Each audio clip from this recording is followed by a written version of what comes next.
My name is Andy Preston, hometown of Manchester, home of the greatest football team in the entire world. Salford City! You can tell with the red and black already where that comes from. So I want to talk about standout selling and how I believe the future for salespeople is different. And we need to do different things in the future to be more successful than we have been in the past. So as individuals and organizations, one of the first things we need to do, in my opinion, is we need to think sales first. We need to prioritize sales. Everybody in the organization needs to be focused on sales. One of my clients that works in a distribution business, and they distribute print and office supplies. Interestingly, their best source of new leads comes from their delivery drivers. Their delivery drivers handing out catalogs is the highest quality of sales lead they receive. How much sales training does an average company do with their delivery drivers, do you think? Not very much. So the whole organization needs to prioritize sales. So therefore, my question is, if we are all salespeople, as I believe we are, because we have to sell, persuade, and influence other people to do something no matter what our job role is, whether it's officially sales or not. The first question is, are you a standard salesperson or are you a standout salesperson? See, standout selling is my philosophy based on my background, originally as a professional buyer, and then as the top salesperson in the country for what I did. And my job as a professional buyer was great because I used to get to beat up salespeople for a living. It was a fantastic job. And I sold a very commodity product against a lot of other people selling exactly the same thing, but mine was 15% more expensive because I worked for a franchise business that had to pay royalties to head office. A difficult job. However, it gave me a fantastic grounding for the future of sales because I believe the future of sales is about differentiation.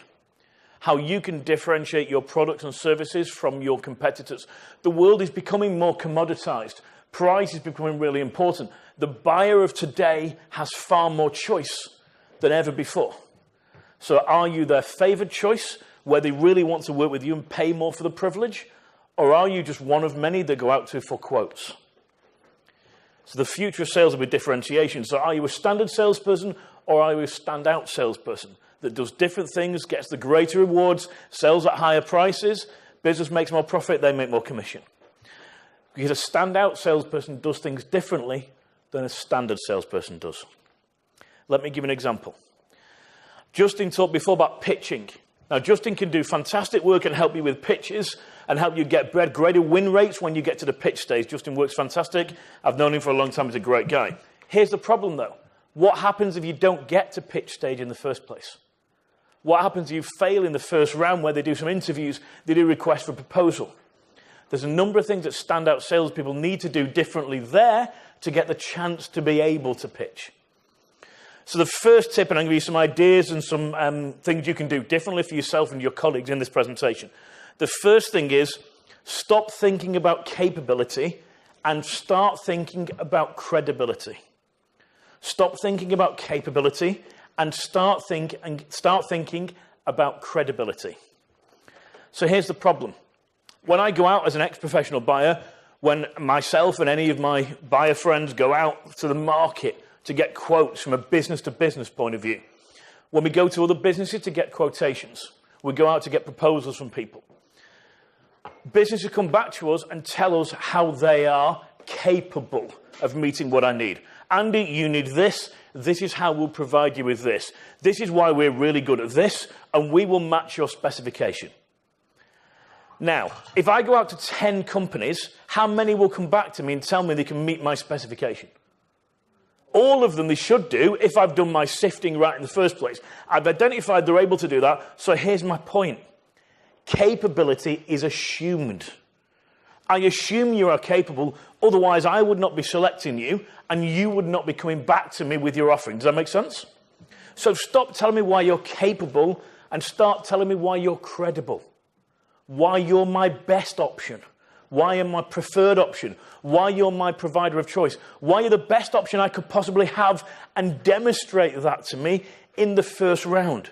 Now, if that's at pitch stage, that's great. But even before that, if I'm choosing maybe 5 people are going to pitch, but I'm going out to 20, I'm breaking that down. Show me why you're the best. Get me thinking you're my provider of choice.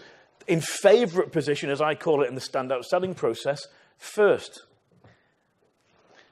So how do we do that now?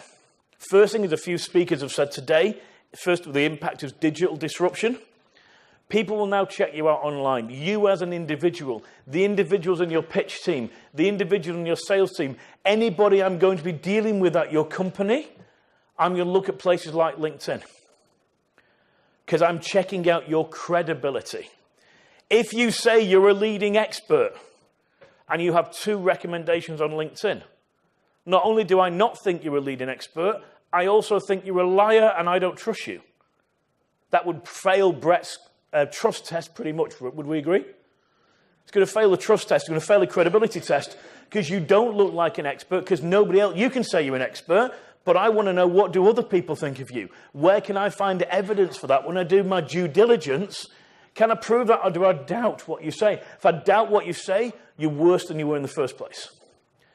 If your credibility is improved by looking at things like your LinkedIn profile, now I start to believe you could be better at what I'm looking to buy.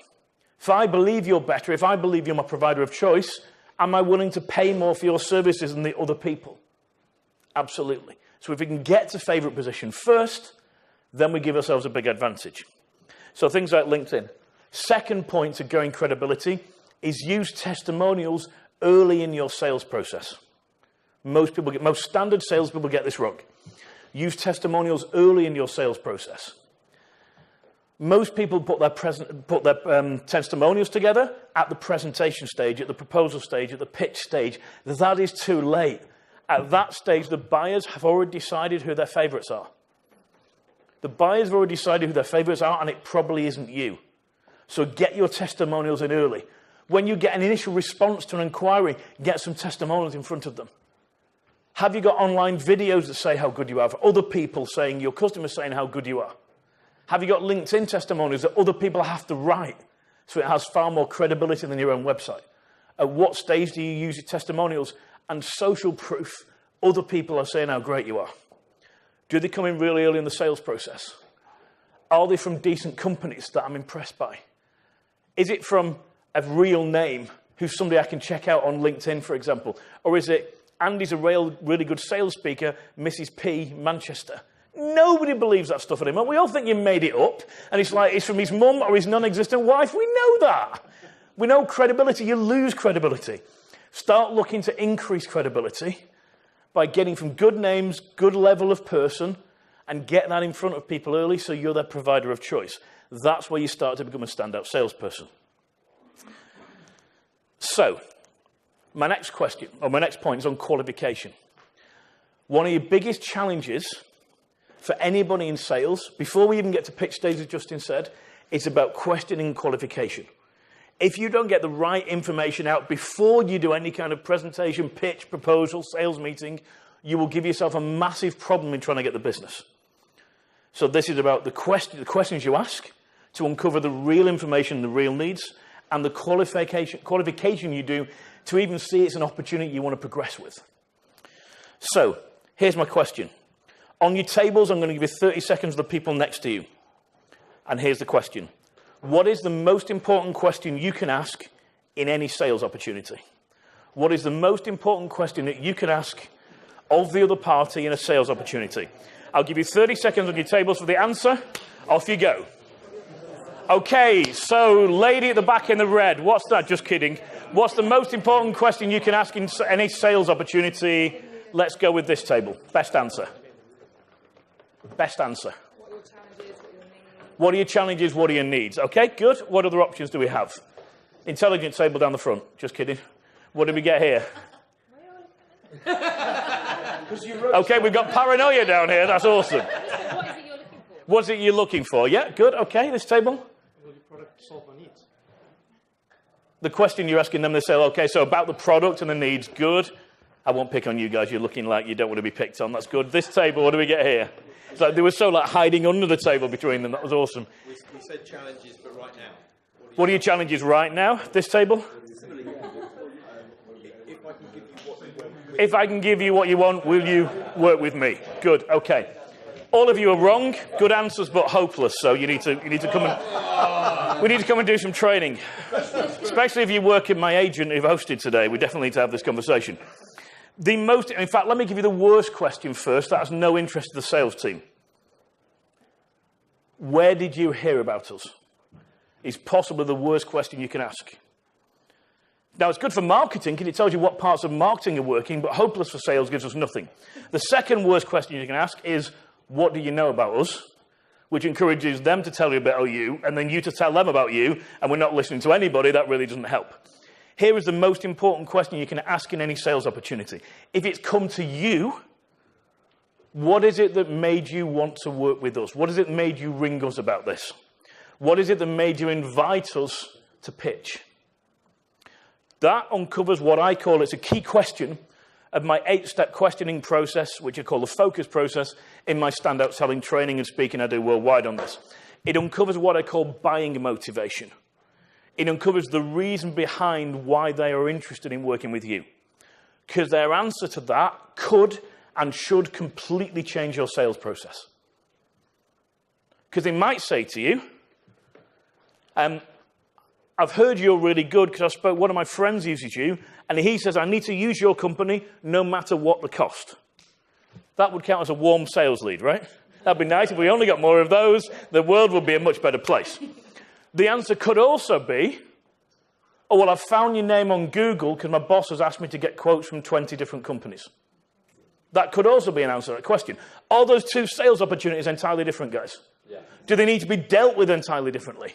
But most people don't ask that question, so they don't know. So they just go and pitch their products or services. They go to the sales meeting, rock up and present what I call the English version of the show and tell. Oh, let's show you our products and tell you about them, and hopefully somebody buys. Not really great idea, but that's what most people do because they don't ask the buying motivation question. So that one's from my qualification pieces. Who here gets involved in negotiation? Negotiates fees, rates, and then okay. So, big question from my negotiation skills training. On your tables again, what is the difference between a sale and a negotiation? What is the difference between a sale and a negotiation? Let's see how we do this one. 30 seconds, off you go. Okay. Difference between a sale and a negotiation. Let's go. Oh, here. I have a lady with an answer here. Okay, so you've delegated the answer. That's awesome. No, which is? I think she should be up there. Okay. If we had time, I'd invite you up to co-present. That would be awesome.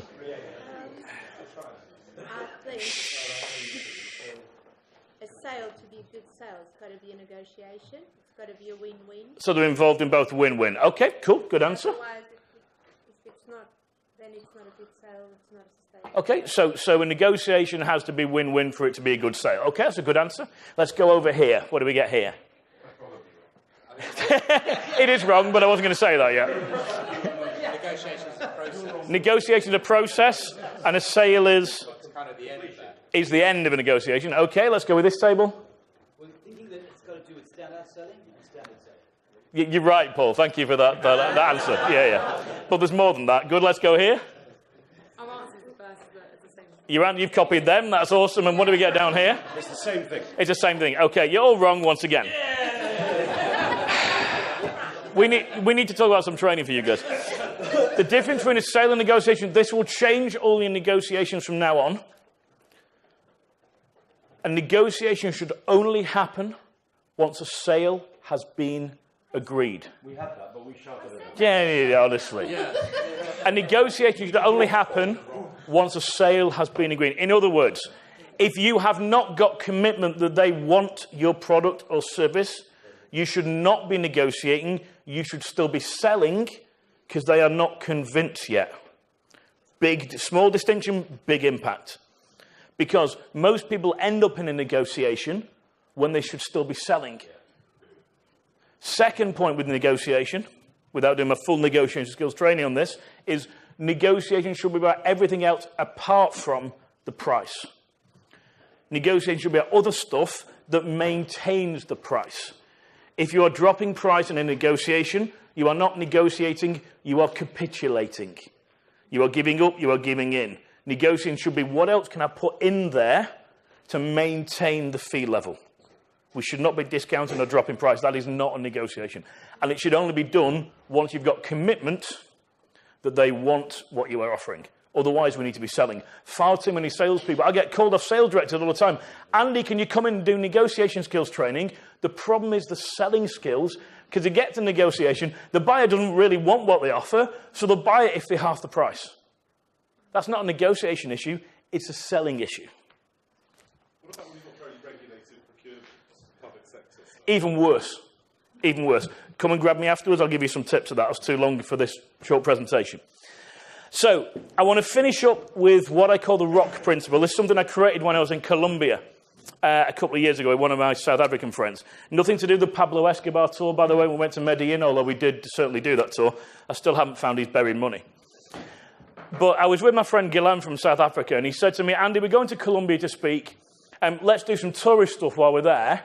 I've seen this area of natural beauty called El Peñón Iguatape. If anybody ever says to you when you go to Colombia, go to El Peñón Iguatape, just say no. The answer is no. So Gilan says, this area is natural beauty and this really nice rock. I'm like, Gilan, you're really not selling it to me because El Peñón Iguatape is the rock of Guatape. I said, you're not selling it to me here, Gilan. No, it's a really good area, some nice hotels, we really enjoy it. So he's trying to persuade me. And we get to a stage where we go, oh, okay, there must be something there, let's go and do this thing. So he's like, yeah, there's this really good rock. And then he said the fatal words, we can climb this rock. So I was thinking it's little rocks then. No, now thinking, I'm like, you know, Gilan, one of my hobbies is photography. I go walk in the hills near me. I mean, fit enough to go walk in the hills. I'm not fit enough to start climbing, you know, big rocks and that kind of stuff. So no, he said, no, there's steps up it. So I'm thinking steps around the outside. This would be really nice. Are you ready for El Peñón Iguatape looks like? That is El Peñón Iguatape. The crisscross things you see, those are steps. There are 741 steps at El Peñón Iguatape. How do I know? Because I counted every single one of them. So I'm looking up at the bottom of El Peñón, where there's a really nice lake and a hotel. There's a boat goes out on the lake. There's a few bars where I'm perfectly comfortable. Gilan says, we're going to climb it. I said, mate, you can climb it. I'll watch you from down here with a beer in my hand.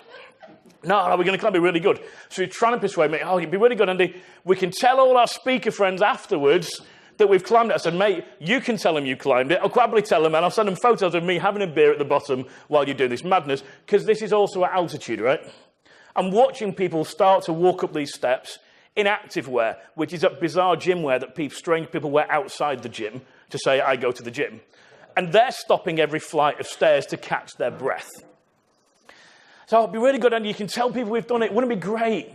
And he's noticing it's not having an impact on me because he's made a massive mistake. He's not used the rock principle, and he's only talking about the benefits of what him and his company in your context offer. Most salespeople only talk about benefits. That is not enough in most sales situations to motivate people. So I'm looking at this thing, and there's no way I'm going to climb that. So Gilan notices, and we've talked about influence of people before we do this, and he said to me, Andy, he starts to change tack. He said, well, Andy, think about what you'd miss out on if you didn't climb it. And I'm like, I miss out on sitting at the bottom, having a beer and being perfectly happy. But he's working on it. He says, you know, Andy, think about how bad it'll be, how embarrassing it'll be if we go back to all our friends and I climb it and you haven't. Now he's starting to change my thing. He said, you know what, Andy? This is possibly a once-in-a-lifetime opportunity. You're never going to come back here. This is your only chance to climb it. Are you going to do it or not? And I was like, did I know what he was doing now, by the way? Yes. Did it still work? Yes. Because he's talking about both benefits and consequences. In order to persuade another person to do something, in order to persuade somebody to buy, they need the benefits of buying and to realize the consequences of what they'll miss out on by not buying. Both of those together inspire people to action. One of the biggest challenges for salespeople today is not getting people to make buying decisions. So we start to climb this thing, and as we're climbing it, the mist comes in. Not very happy with Gilan at this point. We get to the top, but apparently the main reason for climbing this thing is there are amazing views from the top. Are you ready for these amazing views? This is Gilan at the top. Notice Gilan does not look very happy at this point. That's mainly because I'm not very happy with Gilan at this point. Anyway, interestingly, there happens to be a bar at the top of this place, and they do cerveza con mango, which is a Colombian thing where they put a stick of mango in your drink. So that's one of your 5 a day, so it's now healthy.